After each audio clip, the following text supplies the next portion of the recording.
Hello, I'm John Hyde from BBJ SimRacing, and today I'm going to go through setting up an installation of the new BBJ SimRacing Rotary Encoder box.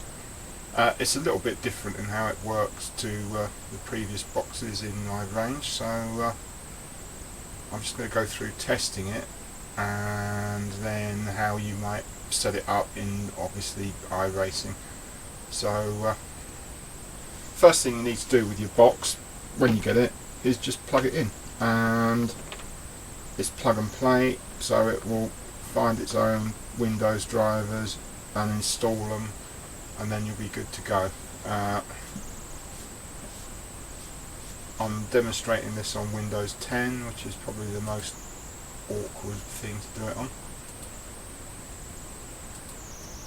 so we probably have to wait while it opens devices and printers. If you're using Windows 7, then obviously it's Device Manager, you just open that.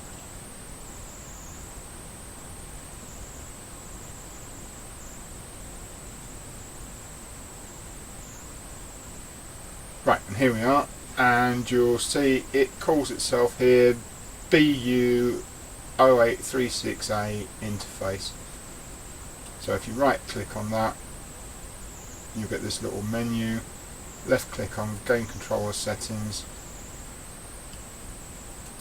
double click on the highlighted bar, and we get a little interface properties screen similar to the test screens we've had for other devices in the past.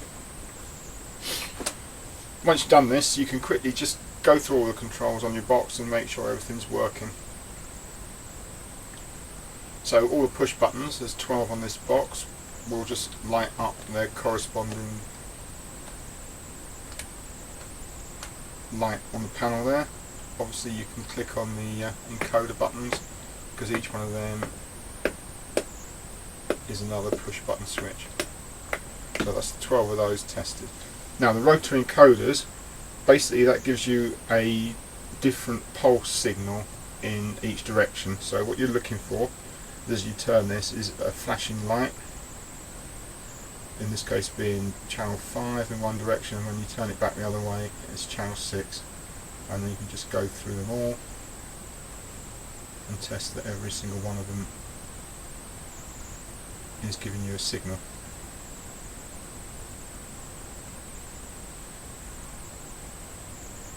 Which it is, so great. So now we know that this box is functioning correctly. It's downloaded its drivers and it's ready to be used in your game or sim of choice.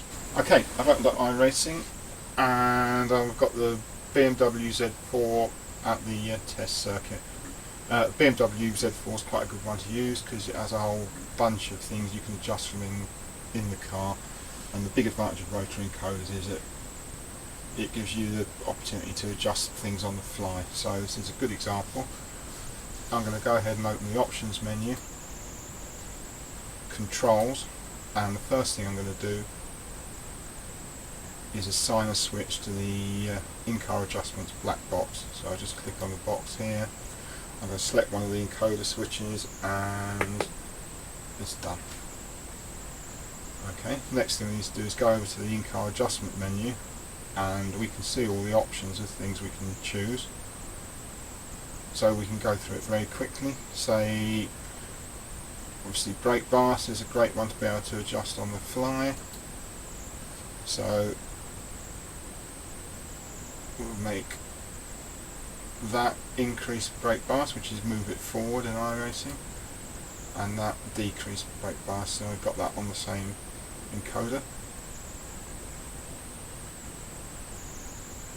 The other things we can choose for this car: fuel mixture, throttle shaping, which is like throttle curve, ABS, and traction control. So keeping the most common ones together. The next most common one, certainly for me to play around with, would be traction control. So I'm going to put that on the second encoder. So increase and decrease. Next thing I'm going to set is the ABS, so same thing again. increase and decrease, and the final two I'm going to set are fuel mixture, which certainly we've used in endurance races to try and save fuel, and throttle shaping, which we never actually used during a race, but we'll include it for the sake of completeness. And then we're going to click done. Okay, so all that remains is to jump into the car now, and we can have a look at how our changes are taking effect in the sim.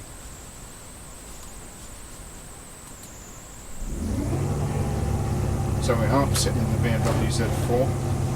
You can see it's got the crosshairs in the middle because this is the PC that I use for painting cars, it's not my regular racing PC.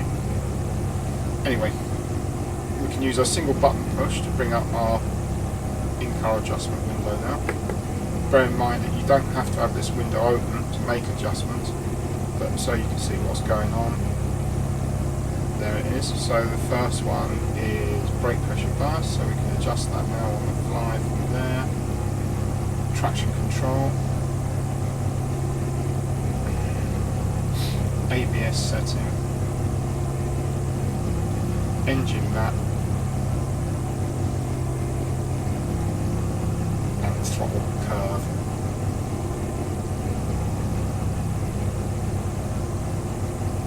And there we go, working perfectly, brilliant.